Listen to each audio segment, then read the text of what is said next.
welcome to E&I UK and Europe edition. I'm Giancarlo Matera, reporting from London, and we'll be bringing you news reports from around the United Kingdom and Europe this week. We also have live reporters on standby, ready to give their reports. On our program this week, AstraZeneca vaccine row sets the EU and the UK on a collision course. And Europe are not yet in the position to ease their lockdown restrictions. Also joining us, our first of our live reporters this week is Love Ann Season. Hello, Love Ann. What will you be reporting for us again this week? So Giancarlo, thousands of UK volunteers take part to get moving the largest inoculation drive in the country's history. Thank you, Love Ann. We look forward to hearing more of that story later. Also joining us from the United Kingdom is Ashley Espiritu. It's nice to have you again, Ashley. What story do you have for us this week? Thank you for having me, Giancarlo. Today I will be reporting on the sad news of one of Britain's oldest retailing shops, Debenhams, shutting their stores, costing 12,000 jobs. Back to you, Giancarlo. Thank you so much, Ashley. Also joining us from our EBC Bureau in France, we have Febeline Calpo. Hello, Febeline. Hello, good morning, Giancarlo. We're going to report on the update of vaccines here in France. Thank you so much, Febeline. From our bureau in Italy, we have Jasmine Jamora. Hello, Jasmine. Hello, Giancarlo. Thank you. I'll be talking about the launching of the cashback strategy in Italy. Thank you so much. We look forward to that story later in the show. We also are joined with a video report from Lintubaga Diaz on how Spain is coming to become more of a meaningful hobby, gardening during this pandemic. And we will end today's show, as always, with our view from our window. This week, we are going to view the Salt Sea, otherwise known as the Dead Sea, and that will be at the end of our program.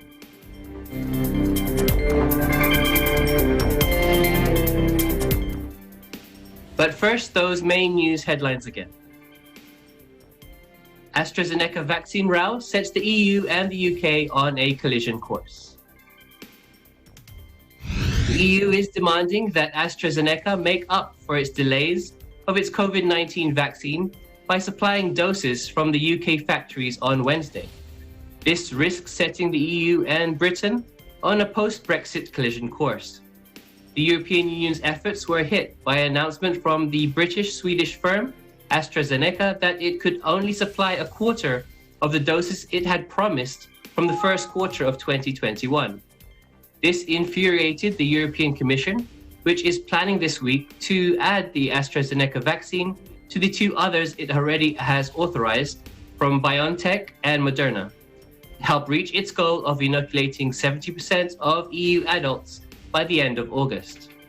The European Union has demanded that the drug maker meets its commitments by supplying doses coming from its UK factories, but Britain insists it must receive all of the vaccines that it had ordered first, and there are simply not enough to go around.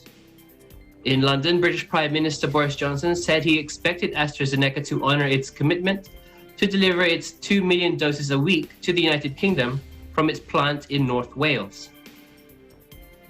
This week, a bomb scare paused production for a few hours on Wednesday. Adding to the row on Thursday was the announcement from Germany's Vaccine Commission that it could not recommend AstraZeneca's vaccine for those over 65, since there was not enough data to assess its effectiveness. AstraZeneca and the British Prime Minister Boris Johnson immediately defended the jab, which have already been widely used in Britain on older people.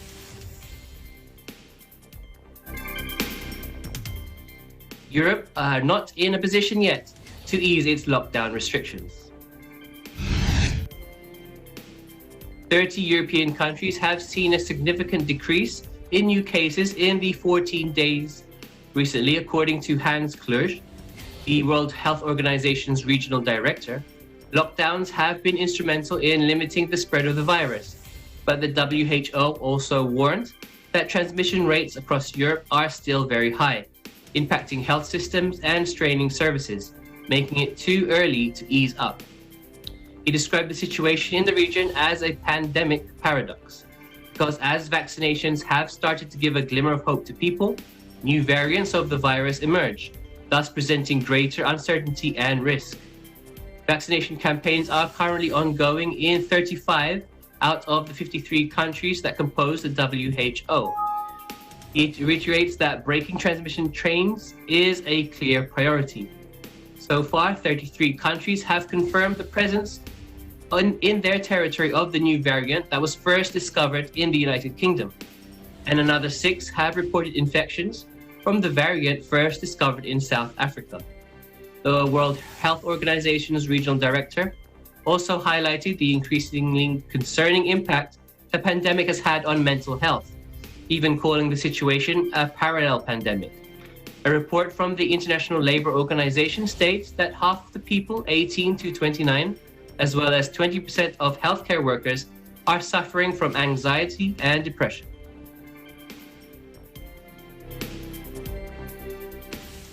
It's time for a break now, but please come back for more ENI UK and Europe edition.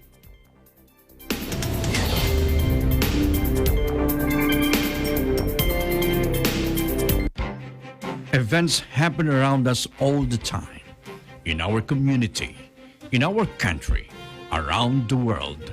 Events that affect people, move communities, or simply inspire us. Interesting events that people need to know. In these interesting times, we continue to be a competent partner in delivering news about these events. Fast, accurate, balanced, eagle news, because we live in interesting times.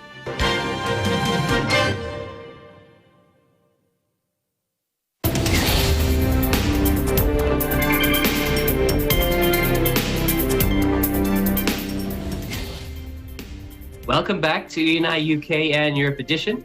Now for some more interesting stories from around the United Kingdom this week. We have joining us from London, we have Love and Season. For more information on how the thousands have volunteered for the UK vaccination drive. Hi, Love. Hi, Giancarlo. So it was only recently when the UK surpassed the milestone of 100,000 COVID deaths. Britain has called on tens of thousands of volunteers to administer vaccines in the largest inoculation campaign in its history. Britain, which has been the hardest hit nation in Europe by the virus, has had to contend with a spike in cases due to a more contagious variant of the virus. New lockdown measures were introduced early January to try to cut its close contact spread. Britain began the rollout of its vaccination program at the start of December and has set the goal of giving the first dose of the vaccine to 15 million people before February the 15th.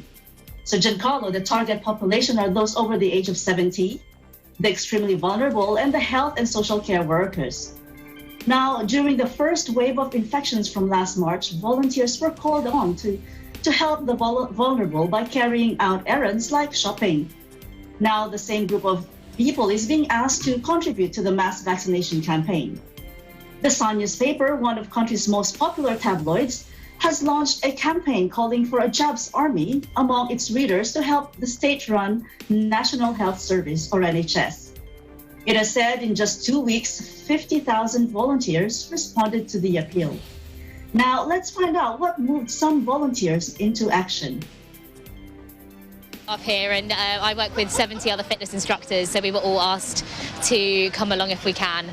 And I just thought, we're all at home, the gyms are closed, I'd love to help out wherever I can, so this just felt like the perfect opportunity to come in and do my part, really.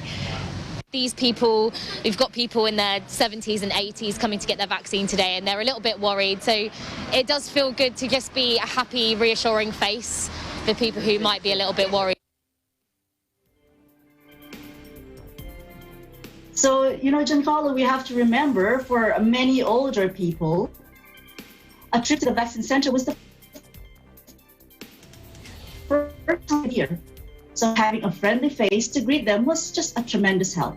Back to you, Giancarlo. Thank you, Lavan, for that report. It's always good to hear some positive things coming out from this pandemic. and to hear that many people are putting themselves forward to help out and volunteer for this vaccine drive. But could you tell us a bit more on what are some of the things that these volunteers are expected to do? So Giancarlo, basically this team of volunteers will help in making sure that the vaccination centers run smoothly and safely. So they don't need any skills or experience. It will be like a 6-hour shift, showing people the right places to go, helping elderly to fill up their forms. So also their to-do list includes delivering PPE to hospitals and monitoring possible side effects after their injections. So with the massive support such as this, it will help administer vaccines, especially with ambitious plans of the government to get 15 million jabs into the arms by March, which is a really huge logistical goal. Back to you, Giancarlo. Thank you so much once again, Lavan, for bringing us that interesting story this week. Thank you, Giancarlo, for having me reporting from London, United Kingdom. I'm Lavan Season. We live in interesting times. With news of one of Britain's oldest department store chains, Debenhams, closing down, we're joined by Ashley Spiritu with the details. Hello, Ashley. Hello, Giancarlo. Thank you. UK department store chain Debenhams is to shut all its outlets administrators for the collapse group said Monday, with the loss of around 12,000 jobs. Debenhams, which has long struggled with fierce online competition, will see its brand live on however British online fashion group Boohoo bought the group's intellectual property assets.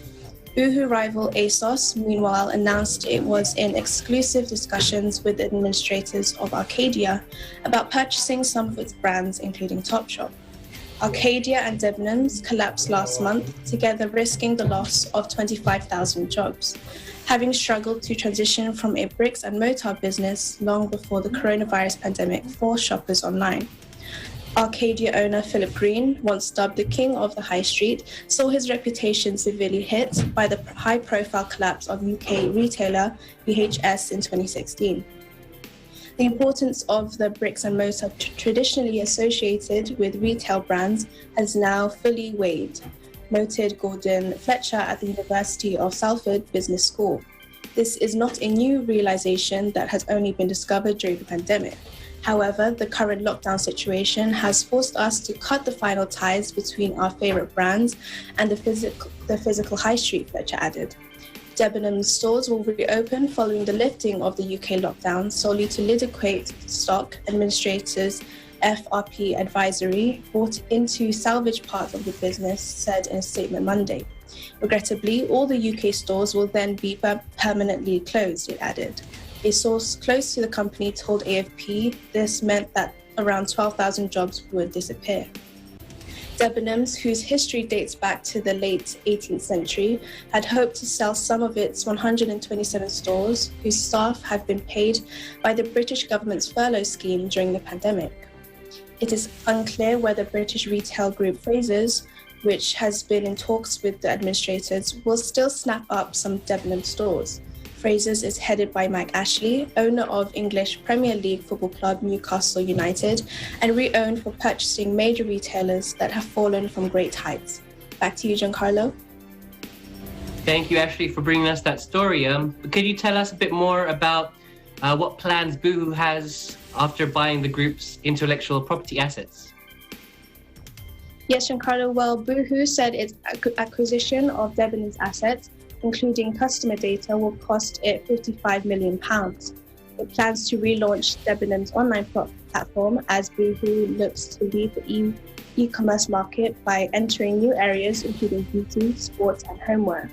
Debenhams is a long-standing and leading UK fashion and beauty retailer with high brand awareness and an established online platform with approximately 300 million UK website visits per annum, Boohoo said in a statement. This makes it a top 10 retail website in the UK by traffic. With an increasing shift to online, main shopping streets in England's towns and cities could boost another 400,000 plus jobs after coronavirus passes, according to a recent survey by accountant KPMG. While COVID-19 has ravaged the UK retail sector with tens of thousands of jobs being lost, owing to other big-name bankruptcies, supermarkets have boomed. Back to you, Giancarlo. Thank you so much, Ashley, for bringing us that update from United Kingdom this week. Thank you for having me, Giancarlo. I'm Ashley Spiritu, EBC London correspondent, and we live in Winchester. Okay, it's time for another break now, but please come back for some more ENI UK and Europe edition.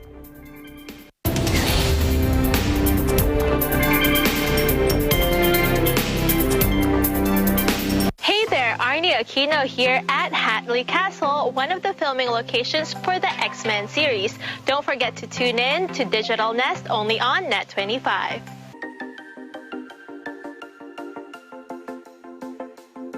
Happy Peeps! Make it a habit to watch Happy Time from Monday to Friday at 12 noon only here on Net25. Happy time, happy time.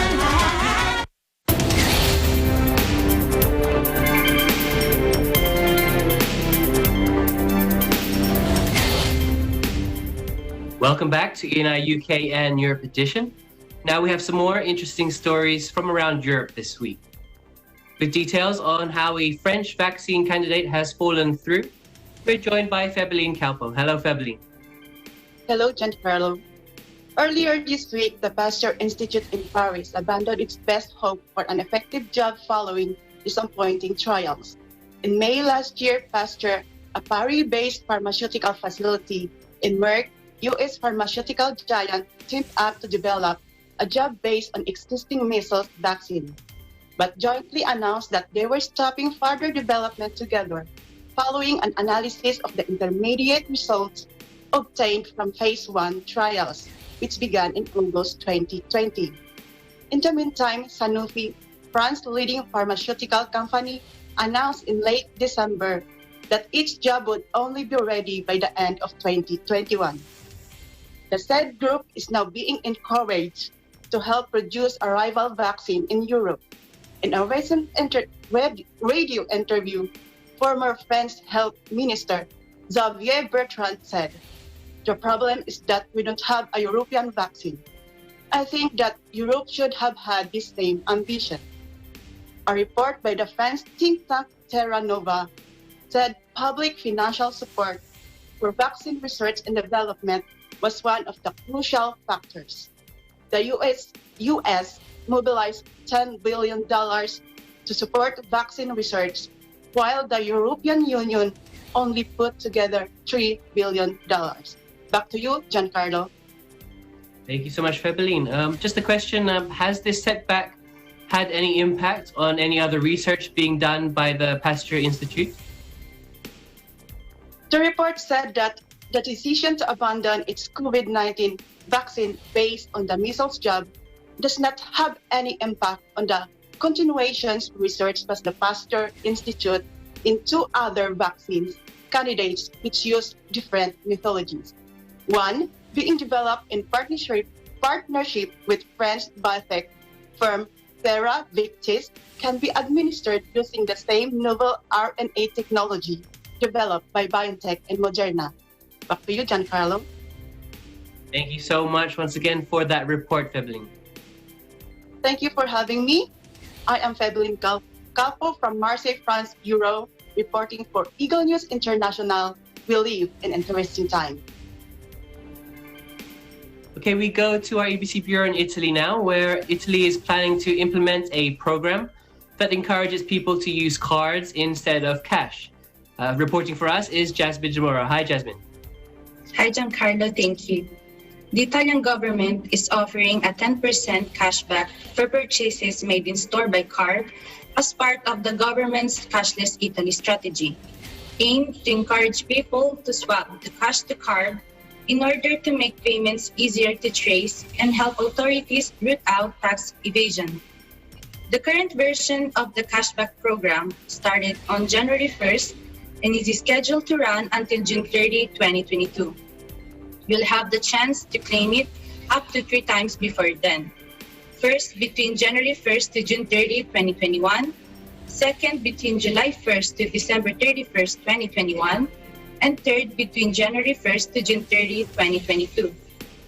In addition to the cashback, starting from January 1st, 2021, the first 100,000 participants who in the first semester have totaled the highest number of transactions with cards and payment apps registered for the purposes of the program will receive a super cashback of 1,500 euros. Also, in this case, there is no minimum amount of expenditure. Back to you, Giancarlo. Thank you, Jasmine. A very interesting story. But who is eligible to benefit from this government cashback program? To be eligible, they must be 18 years old and above and a resident in Italy, and also need a bank account such as credit, debit, or Pago Bancomat card, or a mobile payment app. They need to install the government's EU app and register for the cashback program. For that, they need either an electronic ID, known as a SPID, or a valid Italian ID card with the microchip and PIN, a Carta d'Identità Elettronica or CIE. If they're planning to pay via an app on phone, such as Satispay, NexiPay, Hype, or Yap, they can go directly on their payment app. Once they've made enough transactions to qualify, the government will transfer the cashback to their bank account or payment app after the end of each 6 months period. Giancarlo? Thank you so much, Jasmine, for keeping us updated on what's happening there in Italy. Thank you for having me. Reporting from EBC Milan, Italy, I am Jasmine Jamora, and we live in interesting times. Okay, during these times of pandemic, there's a hobby that many have learned to enjoy, and that is helping many out during this pandemic, and it's gardening. We have a report produced by Lynn Tumbaga Diaz. Let's watch her report. Home confinement due to lockdown allows more people to focus on their health and well-being. That is why many people are into planting and backyard gardening. Planting ornamental plants, fruits, and vegetables is what makes many people busy these days. It is very evident on different posts on social media, showing the plants they have grown on their garden and even on pots. Eco-farming and backyard gardening has been also a project of the Church of Christ. This aims to provide people access to fresh and organic produce. Many households in Spain and in different parts of the world participated in this activity. Even small spaces in the terraces, they were able to grow fruit and vegetable-bearing plants. Gladys Ciliao, an Iglesia Ni Cristo member, mother of two, and resident in Denmark, also enjoys backyard gardening. We started to grow this edible backyard garden 4 years ago, and it's very fulfilling to be able to harvest your own fresh produce for the whole family to enjoy and share to your friends and also to your neighbors. As a matter of fact, we planted a lot of tomatoes last year, enough to provide us with sauces for almost half a year. It saved us money and it minimized our trips to the supermarket, especially during these trying times. The best part of it is actually being able to see our kids help harvest and munch on whatever our little garden offers, since my husband and I both grew up in a simple family where backyard gardening is a must. Gardening is one of the healthiest hobbies you could engage in.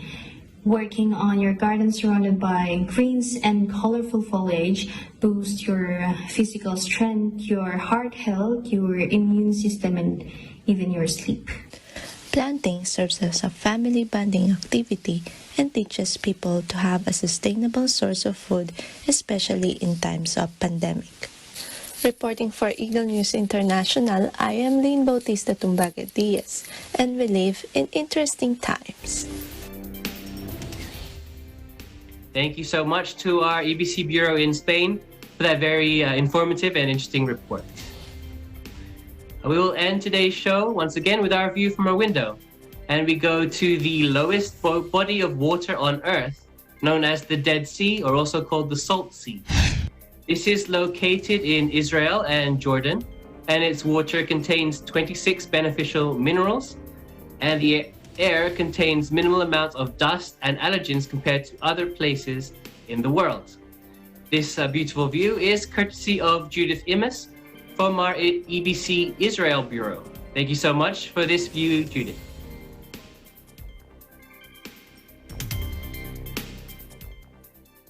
And that's all we have for this week. We hope you continue to stay safe and keep positive, as we will bring you more stories next week from around the United Kingdom and Europe. I'm Giancarlo Matera, and we live in interesting times.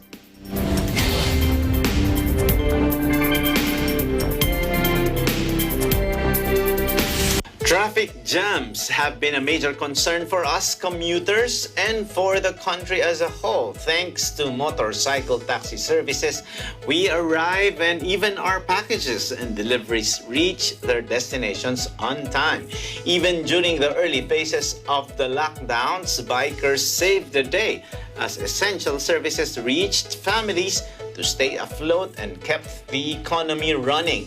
In this episode of Open for Business, we have the voice that represents the country's motorcycle riders and owners whose efforts revolutionized the Philippines' mass public transport system. Right now is the best time to create a business. Just do it. You have to start. Start it now. One of the 7 The Outstanding Young Men or TOIM honorees for 2020, George Proyeca, the Chief Transport Advocate of Angkas, will join us in this week's episode of Open for Business.